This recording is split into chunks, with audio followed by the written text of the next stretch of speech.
All right, so I wanted to share this little tip for when you are working outside.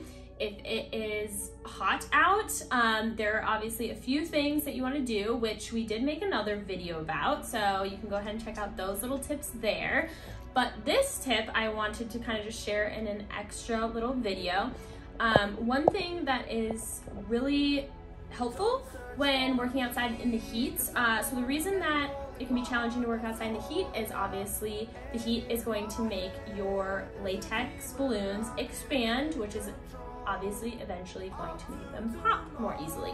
So one thing you can do to kind of prevent this is you can actually, when you are inflating your balloons, you can do this extra little step. It can be a little bit more time consuming, obviously, but if it helps keep your balloons a little bit more pristine, I think it's totally worth it in the long run. So what we're gonna do is we're actually gonna start by over inflating our balloon.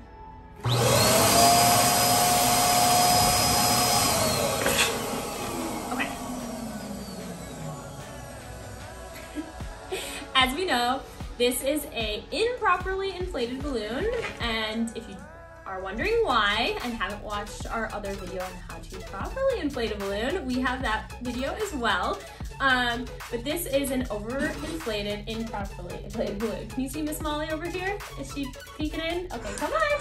Come say hi. Say hi, Molly. It's our little house guest.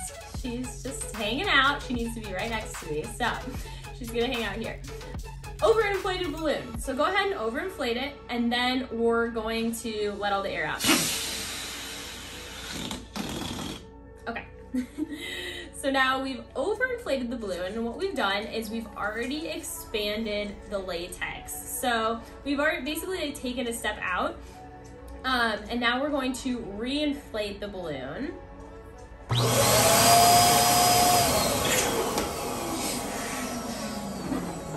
To its proper size, which is nice and round. But since we've overinflated first, this latex has already been stretched, so when it goes outside into the heat, it is less likely to pop. So go ahead and give this a try if you are working outside in the heat with your balloons. Hopefully it helps.